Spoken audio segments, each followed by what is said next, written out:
ये देखकर बहुत तकलीफ होती है कि अपना एक मुसलमान भाई एक काफिर का साथ दे रहा है।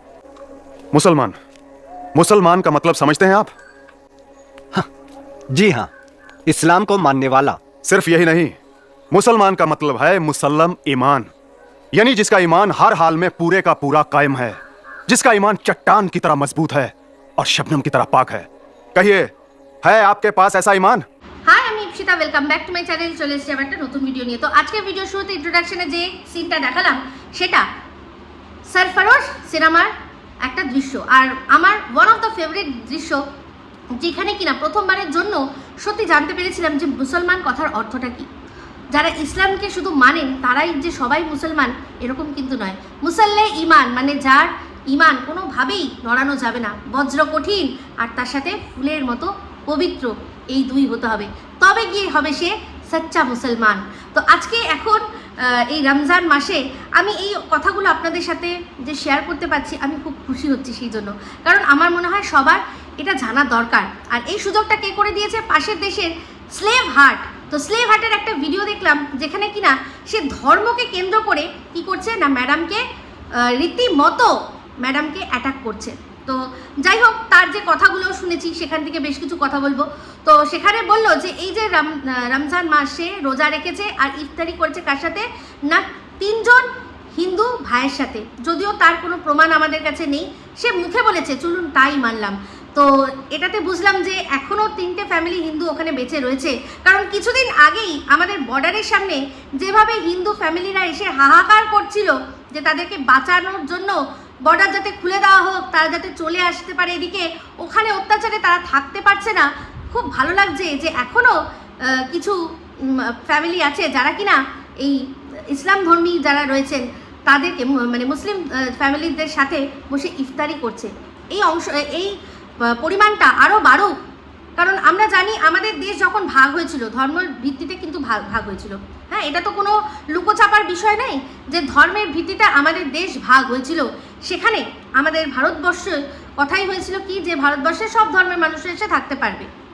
তো এই নয় যে ওখানে মুসলিম রাষ্ট্র দিয়ে দেওয়া হয়েছে বলেই এটা হিন্দু রাষ্ট্র হয়ে গেছিলো, না, এটা ধর্মনিরপেক্ষ একটা রাষ্ট্র, এখানে সবাই একসাথে আমরা থাকতে পারবো। তো সেই সময় যদি এখন দেখা যায়, যদি আমরা পরিসংখ্যান বার করি যে আমাদের এখানে যেসব মুসলিম ফ্যামিলিরা থেকে গেছিলো, এটাই বলে যে না, এটাই আমাদের দেশ, আমরা আলাদা কোনো দেশ চাই না, আমরা আলাদা কোনো দেশ চাই না, আমরা এখানেই থাকতে চাই, আমরা এখানেই থাকবো, এখানেই মরবো। তো সেখানে সেই পার্সেন্টেজ আজকে কত বেশি বেড়ে গেছে। কিন্তু পাশাপাশি দুটো দেশ যারা কিনা ধর্মের নামে ভাগ হয়েছিল, সেখানে আপনারা গিয়ে দেখুন, সে দেশেও কিন্তু বেশ কিছু মাইনরিটিরা বলেছিল যে না, আমরা এখানেই থাকবো। সেখানে দেখুন আজকে তারা বিরল, তাদের খুঁজে পাবেন না। তো এখানে এই বাংলাদেশের অবস্থা তো মানে অনেক খারাপ, আর তার চেয়েও খারাপ পাকিস্তানের অবস্থা। পাকিস্তানে তো পাওয়াই যাবে না এরকম একটা ব্যাপার, মাইনরিটি হিন্দু খুব কম, পাওয়া যাবে না। তো যাই হোক, তারা কোথাও না কোথাও তো গেছে, কর্পূরের মতো উঠে গেছে। মানে তারা কি পাশাপাশি দেশে কি এতই ভালোবাসা দিয়েছে যে তারা অদৃশ্য হয়ে গেছে, তাদের দেখতে পাওয়া যাচ্ছে না।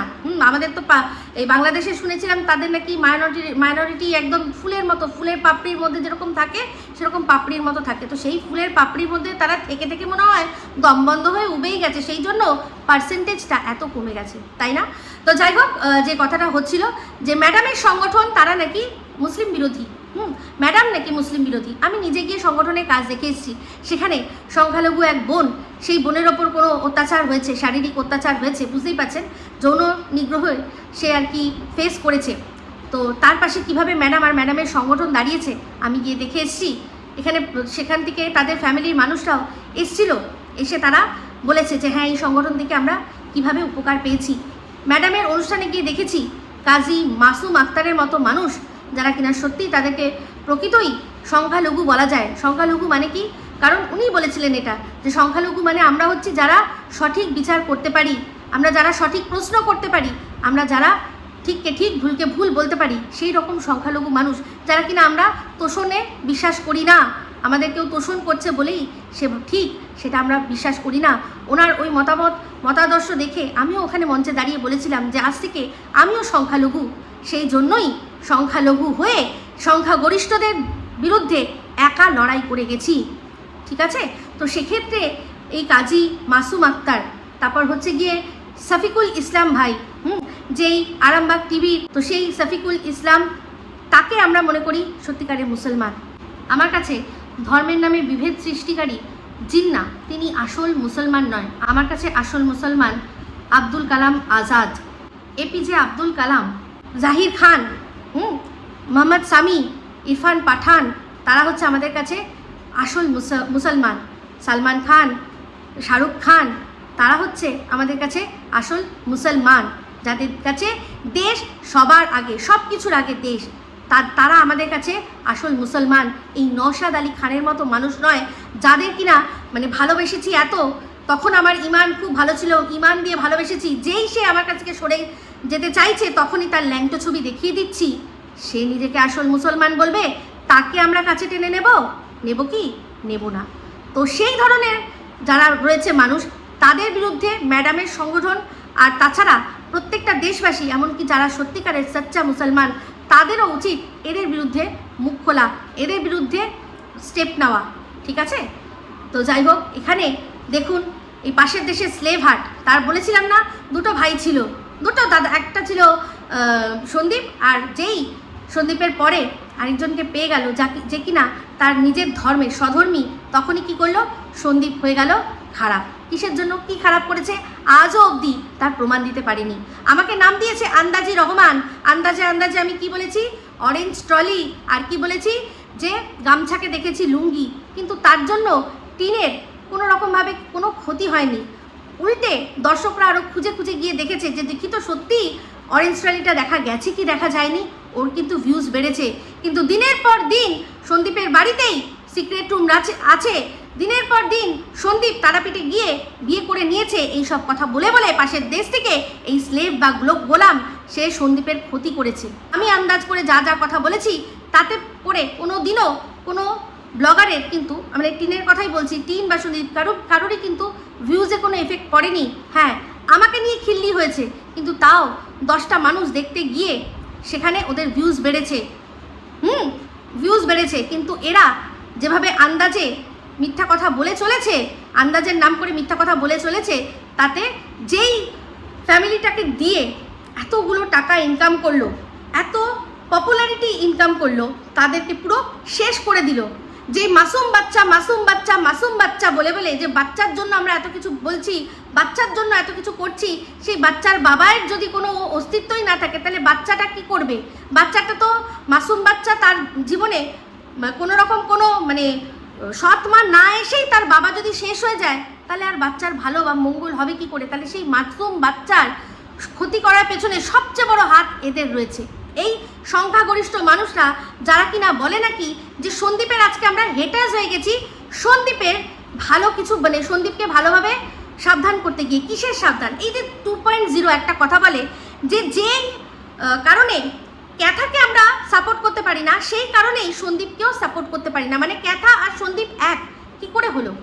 সন্দীপ আর টিন একসাথে ছিল, সে সময় সন্দীপের অন্য কোনো সম্পর্ক ছিল না, যার কিনা খুদ টিন এত কিছু করার পরও যখন সন্দীপ জিজ্ঞাসা করেছে যে আমার কি এই বিবাহিত জীবনে কোনো একটা এমন কোনো ব্যাপার আছে যেটার জন্য আর কি কোনো মেয়েলি ঘটিত ব্যাপার, সেখানে টিন বলেছে, ধরা পড়ার পরেও সে বলেছে না, সে তো ধরা পড়ে গেছিল, সে তো চাইলে বানিয়ে হ্যাঁও বলতে পারতো, কিন্তু সে বলতে পারেনি, মুখের ওপর দাঁড়িয়ে মিথ্যা কথাটা বলতে পারেনি, বলেছে না নেই। তাহলে সে যখন বিবাহিত অবস্থায় ছিল, সে সম্পূর্ণ তার সংসারকে সমস্ত কিছু দিয়েছে, সে তো পরকীয়া করেনি, তার বউ পরকীয়া করে বাচ্চা ছেড়ে দিয়ে নিজের সুখ খুঁজেছে। কিন্তু সন্দীপ আজকে তার বউ চলে যাওয়ার পর 8 মাস 1 বছর পরে যদি কারোর সাথে কথা বলে, কারোর সাথে গল্প করে, ফোনে দেখা করে, কফি শপে যায়, তারপর হচ্ছে গিয়ে লং ড্রাইভে যায়, ঘুরতে বেড়াতে যায়, তার বাচ্চা সংসার তার বাবা মা সবাইকে ঠিক রেখে, তাহলে কি করে তার ভুলটা হলো? তাহলে কি করে সন্দীপ আর টিন একই হয়ে গেল? কি করে এক হয়ে গেল? ও সংসার ছেড়ে চলে গেছে, তার বাচ্চা তার বর সব কিছু ভাসিয়ে দিয়ে সে চলে গেছে পরকীয়া করে অন্য একজনের সাথে। কিন্তু সন্দীপ তার বউয়ের জন্য প্রপারলি যতক্ষণ অপেক্ষা করার করে যখন দেখছে যে না আর হবে না, তখনও নিজের সুখ বাইরে খুঁজতে গেছে। তাহলে দুজনে কি করে এক হয়? কি করে তাহলে সন্দীপকে এই ক্ষেত্রে আর কি সাপোর্ট করা যায় না? আমরা তো নিজেরাই বারবার বলেছি যে কেন বা তুমি এরকমভাবে একাকিত্বে কাটাবে, তোমারও লাইফে কেউ না কেউ আসতেই পারে, অ্যাটলিস্ট একটা বন্ধু তো থাকতেই পারে। তাহলে আমরা যখন এখনও বিয়ের কোনো রকম কোনো প্রমাণ দেখতে পাচ্ছি না, সেক্ষেত্রে বন্ধু না থাকার কি আছে? সন্দীপ আর টিন এক হয়ে গেছে, এই কথাটা বলাই তো সবচেয়ে খতরনাক জিনিস এটা। তার মানে বুঝতে হবে যে সন্দীপকে তারা কোনোদিনও বোঝেইনি। কন্টেন্ট করতে করেছে, কিন্তু কোনোদিনও সন্দীপের বিষয়টা বোঝেনি। তাই জন্যই এত বড় কথা বলছে যে কারণে ক্যাথাকে সাপোর্ট করা যায় না, সেই কারণেই সন্দীপকে সাপোর্ট করা যায় না। ক্যাথা আর সন্দীপ এক অন্যায় করেনি। তাহলে যদি সেটাই হয়, তাহলে সেই যুক্তিতে কিন্তু উনি যেরকমভাবে সাপোর্ট করছেন, জানেন সব কিছুই, ওই কাজল করে রাখবো তোমায়, হ্যাঁ, তাহলে তাকেও তো সাপোর্ট করা যায় না। সে যে বলছে যে প্রেম একটা আলাদা অধ্যায়, আমার সংসার একটা আলাদা অধ্যায়, আমার প্রেমের একটা আলাদা অধ্যায়, সেখানে আমি যেটা করছি আমি করতেই পারি। তাকে রিসেন্টলি দেখা গেছে ওই যেগুলো তখন আমি বিশ্বাস করিনি, এখন সে যখন মুখে থেকে বলছে, আমি তো এটাই জানতাম যে একসাথে হাঁটাচলা হলেই মানে যে তার সাথে পরকীয়া, এটা তো আমি বিশ্বাস তখন করিনি। কিন্তু এখন যখন সে স্বীকার করে নিচ্ছে, এখন তো আর মানে আমি তাহলে বোকার মতো ওটাকে অস্বীকার করে থাকবো কেন? আমি বলবো যে না আমি বিশ্বাস করি না। অবশ্যই বিশ্বাস করি যেটা বলেছে, যে বলেছে তার সাথেই যখন সে এত সখ্যতা করছে, সে বলছে মানে এই সুতো বলছে যে যা একটু ঘুরে আয়, একটু নগর কীর্তন করে আয়, আর সেও সেটাকে হেসে বলছে হ্যাঁ প্রেম একটা আলাদা আর বিয়ে একটা আলাদা, সংসার একটা আলাদা। তাহলে আমার তো এখানে আপত্তি করার কিছু থাকতেই পারে না। তো সেক্ষেত্রে তাহলে তাকে কি করে সাপোর্ট করা যায়? তাকে কি করে 2.0 সাপোর্ট করছে? আর কেন বলছে না এই কথাটা যে তাহলে তো তোমাকেও সাপোর্ট করা যায় না, তুমিও তো বাড়িতে, তোমার তো বর রয়েছে,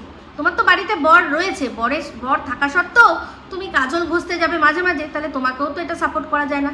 সেটা তো তাহলে বলছে না। তাহলে যদি না করবে, সবাইকে করবে না, তাই না? তো যাই হোক, এখানে পরিষ্কার বিষয় যে ম্যাডামকে আবারও কোনো রকমভাবে মেলাইন করার জন্য চক্রান্ত চলছে। তো সেক্ষেত্রে একটা অনেক পুরনো লাইভ, সেই লাইভটা নিয়ে এসে বললো যে এখানে নাকি ম্যাডাম অপমানিত হয়েছে। মান সম্মান অপমানের মানে এই পাশের দেশের স্লেভ কিছু জানে?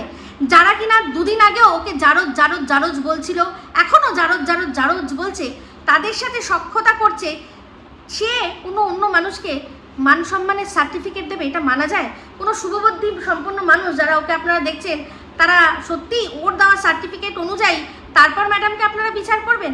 একটা লাইভ হচ্ছে, সেই লাইভে উনি যেগুলো বলছেন সেগুলো নিচে অনেকে সাপোর্ট করছে, সেটা শোনা গেছে যে অনেকে আপনাকে সাপোর্ট করছে। কিন্তু এখানে বিষয় দুটো আলাদা।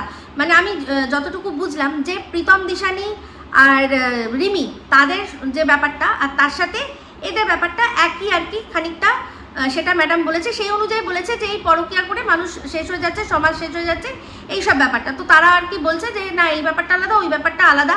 তো এই ব্যাপার ওই ব্যাপার যাই হোক, কিন্তু সিমিলারিটি দুটোর মধ্যে একটাই আছে, দুটোই হচ্ছে ত্রিকোণ প্রেমের গল্প। ওটাও ত্রিকোণ প্রেম, এটাও ত্রিকোণ প্রেম। তো সেটা দিয়ে যদি ম্যাডাম কিছু বলে থাকে একই জিনিস যে এটা সামাজিক অবক্ষয়ের অংশ, তো সেক্ষেত্রে ম্যাডামকে ওপরে যারা আছে তারা যদিও সমর্থন করুক না করুক, নিচে যারা আছে তারা কিন্তু সংখ্যায় বেশি। উপরে কজন আছে যদি মানে সব মিলিয়ে দেখা যায়, যতজন আছে ম্যাডামকে ছেড়ে দিয়ে তারা কতজন, আর নিচে হাজার হাজার মানুষ যারা দেখছিল তারা কতজন, তাদের মধ্যে অনেক কিন্তু মানুষরা ম্যাডামকে সাপোর্ট করেছে। আর রইল গিয়ে একটা প্যানেলে উঠে কথা বলতে গিয়ে ওয়েট করতে হয়, এটা লৌকিকতা, এইটা হচ্ছে গিয়ে এটিকেট, এইটা হচ্ছে গিয়ে ভদ্রতা, সেটা কিন্তু এ বুঝবে না। কারণ এ তো ওরকম কোনো জায়গায় যায়নি, হয়তো ও জানেই না যে কিভাবে একটা প্যানেলে উঠে কথা বলতে হয়।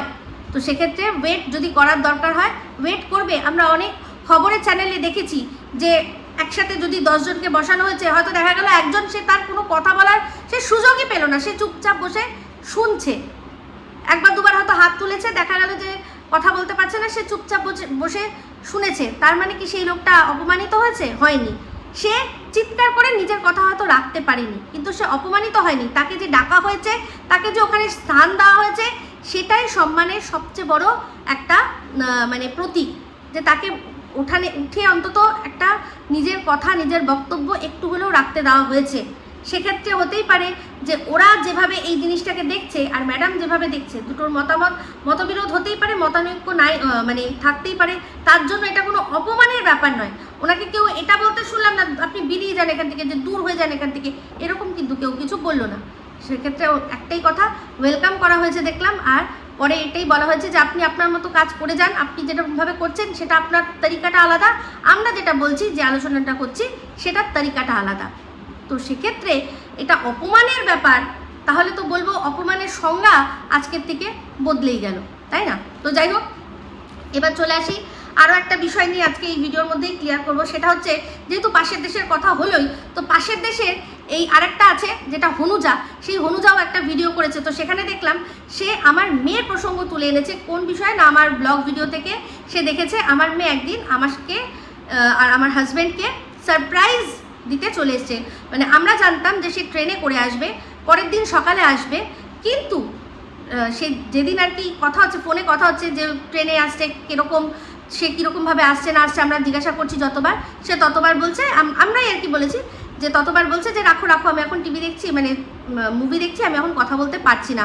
সেটা কেন করছে? কারণ সে তো অ্যাকচুয়ালি ফ্লাইটে আছে, সেই জন্য যাতে আমরা বুঝতে না পারি তাই জন্য সে ফোনটা রেখে দিতে বারবার বলছে, ঠিক আছে?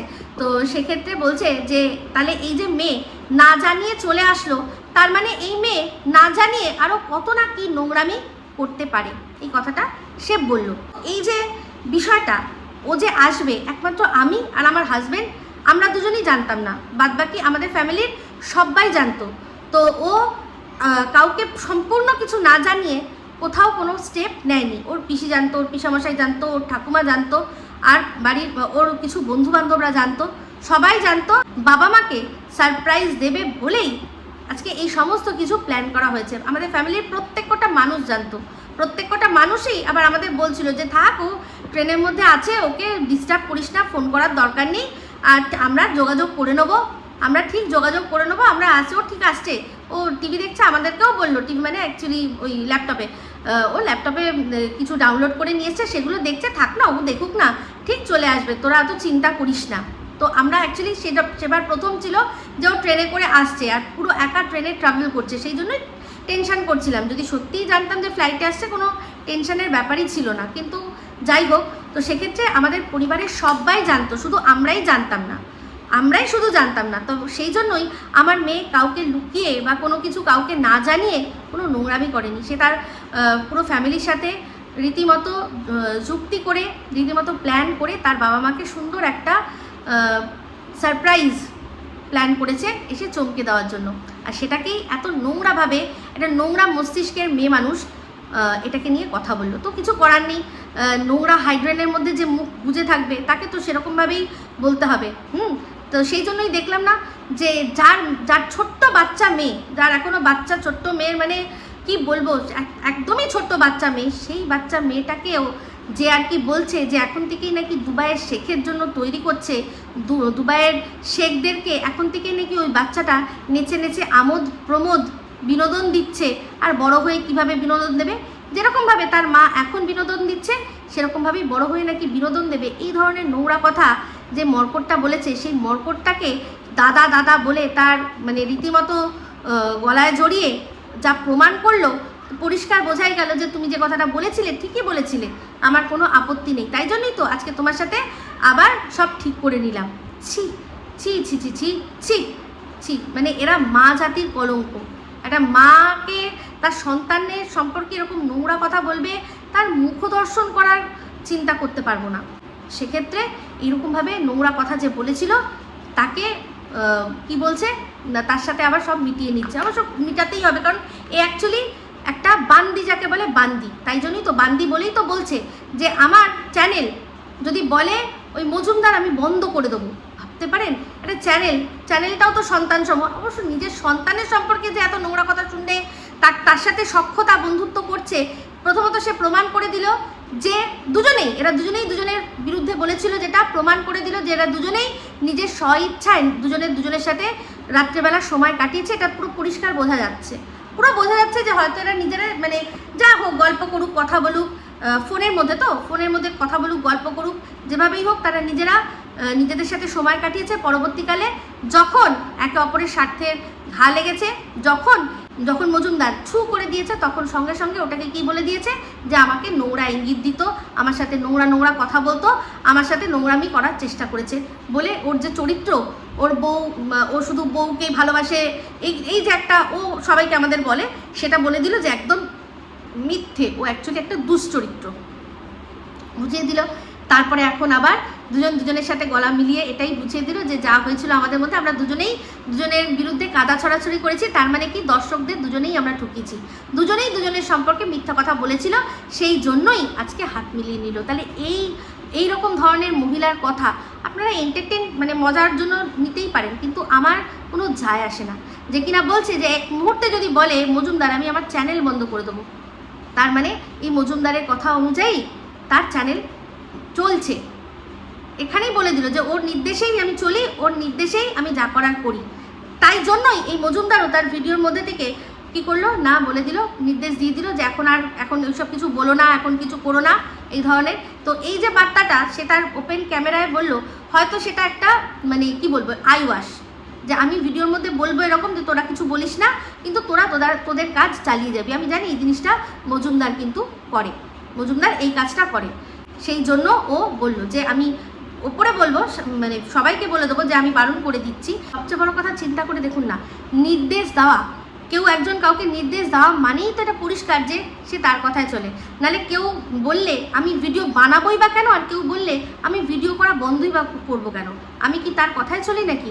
ও পরিষ্কার যে বন্ধ করার নির্দেশটা দিয়েও পরিষ্কার করে দিল যে ওর কথাতেই চলে। কিন্তু আমি আপনাদের লিখে দিচ্ছি, যেভাবে ম্যাডামকে আরও বেশি জোরে মানে অ্যাটাক করা হলো আর কিছু কিছু পুরনো জিনিস তুলে আনা হলো, তাতে পরিষ্কার যে এটা পরিষ্কার যে আমি এরকম একটা ভিডিও করব, এরকম একটা বার্তা দেবো, সবাই বুঝবে যে আমি বলেছি যে তোরা আর কিছু করিস না, তোরা আর কিছু বলিস না, তোরা যেরকম ভিডিও করছিস সেরকম করিস না। তো তোরা আবার বলবি যে তোমার কথা আমি শুনবো কেন। এগুলো সব এদের মধ্যে, ওই বললাম না হোয়াটসঅ্যাপের ভেতরে একটা আলাদা ইউটিউব চলে, সেখানে তো সেখানে বলেছিল না মজুমদার যে আমিও নাকি ছিলাম, আমি কোনোদিনই ছিলাম না, আমি কোনোদিনও কোনো গ্রুপে ছিলাম না। অনেকবার নিতে চেয়েছিল, সেটা কোনখানে, ওই যে লিসা আর ওই যেসব যারা সন্দীপদের বাড়িতে পিকনিক করতে এসেছিলো সেখানে। আর ওই পিকনিকে তো স্বয়ং আমাকে সবাই মিলে ইনভাইট করেছিল, আমার যদি যাওয়ার ইচ্ছা থাকতো আমি নিজেই যেতাম, আমার যাওয়ার ইচ্ছা হয়নি, আমি আগেই বলেছিলাম যে আমি এখন যাব না, আমার যখন মনে হবে যাব তখন। আর এখন তো বলছি যে আমি আর হয়তো কোনোদিনই ওখানে যাব না, কোনোদিনই আর যাব না, ঠিক আছে। তো যাই হোক সেটা পরের বিষয়। তো এটাই একটা ক্লিয়ার করা ছিল যে যেভাবে মিথ্যে কথা দিয়ে আপনাদেরকে বোঝানোর চেষ্টা করছে, আপনারা একটু ভালো করে চিন্তা করবেন। আচ্ছা, আরেকটা কথা বলেছে যে আমি বলেছিলাম যে এই মজুমদারের ছেলে তো সত্যিই রত্ন, আমি এখনও বলছি রত্ন, ছেলেটা রত্ন, তাকে জামাই হিসেবে যারা পেয়েছে তারাও রত্ন, কিন্তু তার মা তো যখন ছেলের পড়াশোনার মানে জন্য সময় দেওয়ার দরকার ছিল সে সময় সে তার ছেলেকে সময় দিতে পারেনি, পরিষ্কার কথা। সেই জন্যই ছেলে পড়াশোনাটা কমপ্লিট না করেই আগেভাগে বিয়ে করে নিয়েছে। আর মাও দেখেছে যে বিয়ে করে নিক, আমার ঝামেলা মুক্ত হয়ে যাবে, কোনো ঝামেলা থাকবো না, আমি ছেলের মতো। কারণ আমি যদি এখন বলতে যাই, ছেলে উল্টে যদি আমাকে বলে যে তুমি কি ছিলে আমাকে দেখার জন্য, না তুমি দেখার জন্য আমার ছেলে যে আমি কীরকম পড়াশোনা করছি, তুমি তো নিজে নিয়ে ব্যস্ত রয়েছো, তাই জন্য সেসবের ঝামেলা মানে এড়াতেই আগেভাগে ভাই বিয়ে দিয়ে দাও। তো আমি বাচ্চাদের কোনো দোষ দিইনি। তো সেখানে এই হুনুজা বলল আমি নাকি ওর ছেলেকে টেনেছি, না আমি ওর ছেলেকে টানিনি, আমি ওকে টেনেছি। আজকে যতবার করে আমরা টিনকে বলি যে তোমার জন্য তোমার ছেলের ভবিষ্যৎ অন্ধকার হয়ে গেল, তার মানে কি আমরা সোনা বাবাকে টানলাম? না, আমরা টিনকে বললাম। যেই যুক্তিতে আমরা টিনকে বলি যে তার জন্য তার বাচ্চার ভবিষ্যৎ নষ্ট হয়ে যেতে পারে বা ছোটোবেলার থেকে ওর একটা জীবনের দাগ রয়ে যাবে, সেটা আমরা টিনকে বলি, সেইভাবেই আমি মজুমদারকে বলেছি, তার বাচ্চাকে কখনোই বলিনি। বাচ্চার কি দোষ আছে?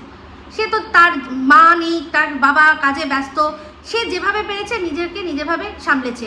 এবার সে যে সত্যি কোনো খুব বেশি বিপদে চলে যায়নি, হয়তো ভগবান বাঁচিয়েছে, সেই জন্য বিপদে চলে যায়নি।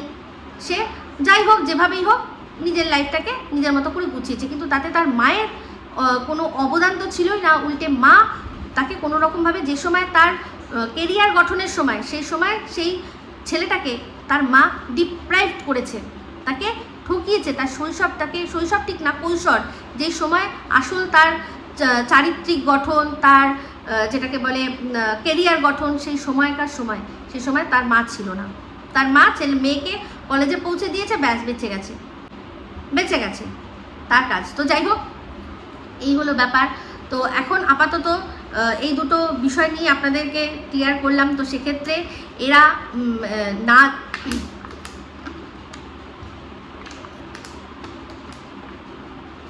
তো যাই হোক ওই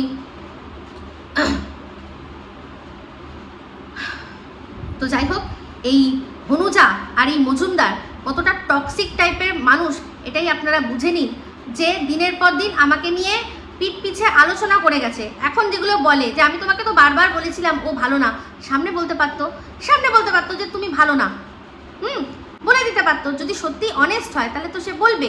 তো এই পাশের দেশের হনুজা, যার মুখের ভাষা কিনা আমাদের বাড়ির কাজে যারা কাজ করতে আসে না, সেই ঝিরাও অনেক সুন্দর উচ্চারণ করে, সেই ঝিয়ের মতো ভাষা। আমি কিন্তু তখনও বলেছিলাম যে ভাষা সংযত করবি, এটা আমাকে বলতে পারবে না যে তখন কেন বলনি। আমি কিন্তু বলেছি ভাষা সংযত করবি। তো সেই ভাষা যাদের আমাদের কাজের লোক হচ্ছে অনেক ভালো মানে ভাষা ব্যবহার করে, সে আমার মেয়ের সম্পর্কে কথা বলবে হাস্যকর না? যার লজ্জা স্থানে শেখ ঢুকিয়ে দিচ্ছিল যে দুদিন আগে, সেই তারই কোলে এখন উঠে বসে বলছে না তোমার ভীষণ চরিত্র ভালো, তোমারও চরিত্র ভালো, আমারও চরিত্র ভালো।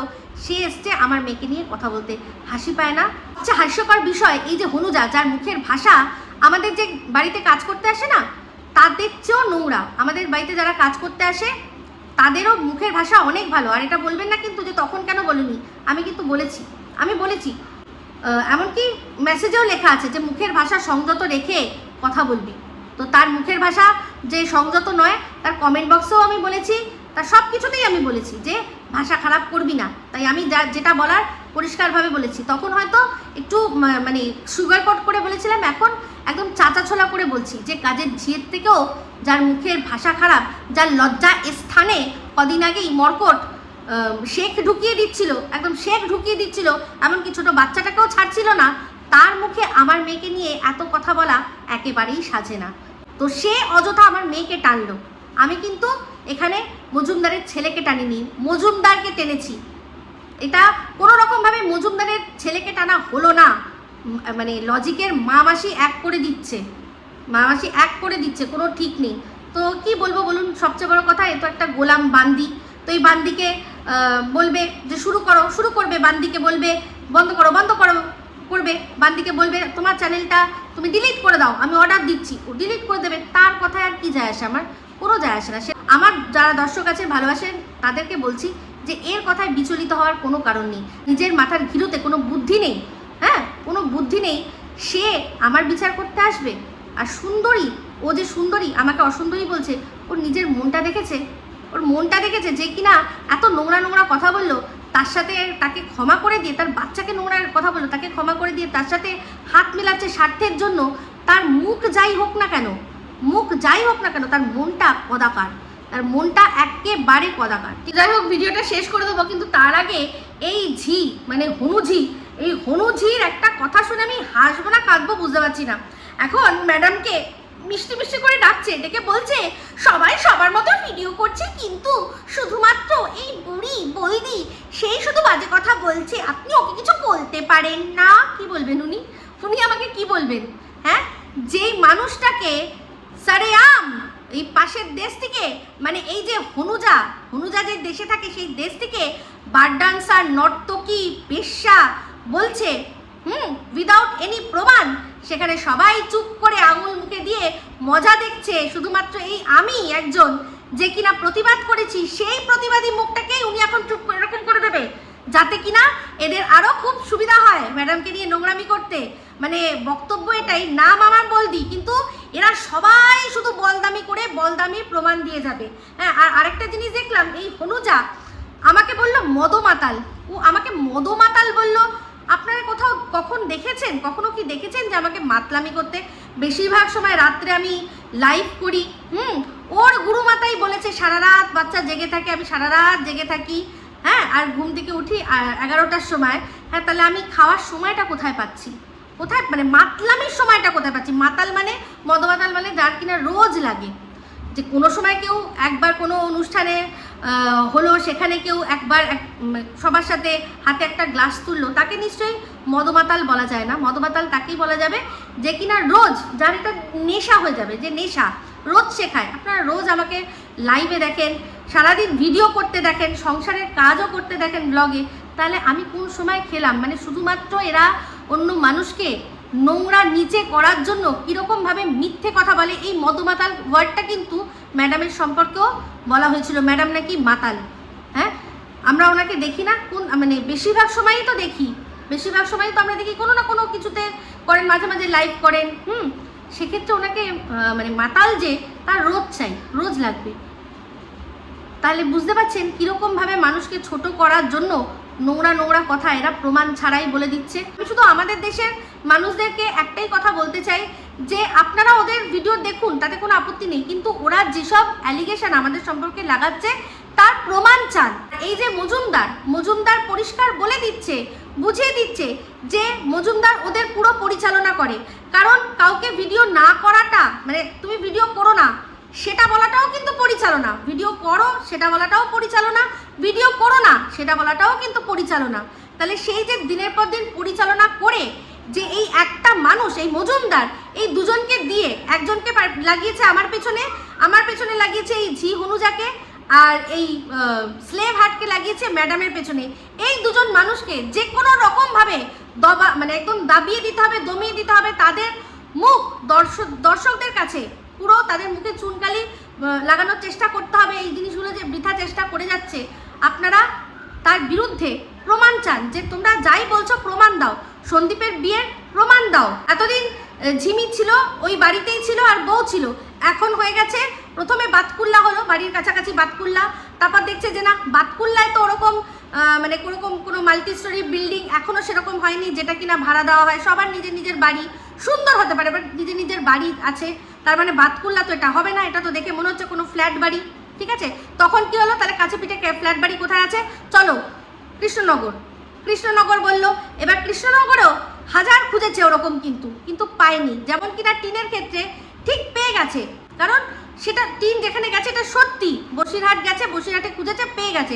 কিন্তু কৃষ্ণনগরে ও যেরকম চাইছে, হয়তো ফটো দিয়ে গুগল লেন্সে খুঁজছে, পাচ্ছে না, কারণ ও কৃষ্ণনগরেও নেই। আমি তো বলছি, আমার তো মন বলছে যে ও ওই যেই হাওড়া যেখানে ও গেছিল না, আত্মীয় বাড়ি দেখেছিল, তারই আশেপাশে, হাওড়া জেলারই কোনো আশেপাশে কোথাও রয়েছে। এই যে বলছে যে সন্দীপ মাঝে মাঝেই রাত্রিবেলা সবসময় যায় আর বেরিয়ে চলে আসে, আমরা সবাই জানি যে এটা কিন্তু ওর অনেক দিনের অভ্যেস। ও সব কাজবাজ করে, ওর যে বন্ধু আছে, যার দোকান আছে, কারুর মুদির দোকান আছে, কারুর প্রিন্ট আউটের দোকান আছে, এরকম দোকানে যায়, ওরা একসাথে বসে গল্প করে তারপর ও বাড়ি ফেরে। এটা কিন্তু আজকের থেকে না, অনেক দিন থেকেই ওর অভ্যেস আছে। তখন কোথায় জিনি আর কোথায় কে, তখন তো ওর বউই বাড়িতে ছিল, তখনও ও বন্ধুদের সাথে আড্ডা দিতে যেত, এটা স্বাভাবিক কথা। আর বউটা শুনলাম গার্লফ্রেন্ড হয়ে গেছে, দেখুন না, তারপরে ওই অবস্থাতেই এসে নামবে যে না গার্লফ্রেন্ডও ছিল না, জাস্ট ওরা কথা বলতো, এটাই হয়তো হবে। দেখি আমরা আগে হোতা হে ক্যা। তো এই বলেই ভিডিওটা এখানে এন্ড করবো। যদি ভালো লাগে তাহলে অবশ্যই লাইক, শেয়ার, কমেন্ট করতে ভুলবেন না। যারা চ্যানেলটা সাবস্ক্রাইব করেননি তারা সাবস্ক্রাইব করে নেবেন। সবাই ভালো থাকবেন, সুস্থ থাকবেন। আবার আসছি খুব শীঘ্রই এক নতুন ভিডিও নিয়ে। টাটা।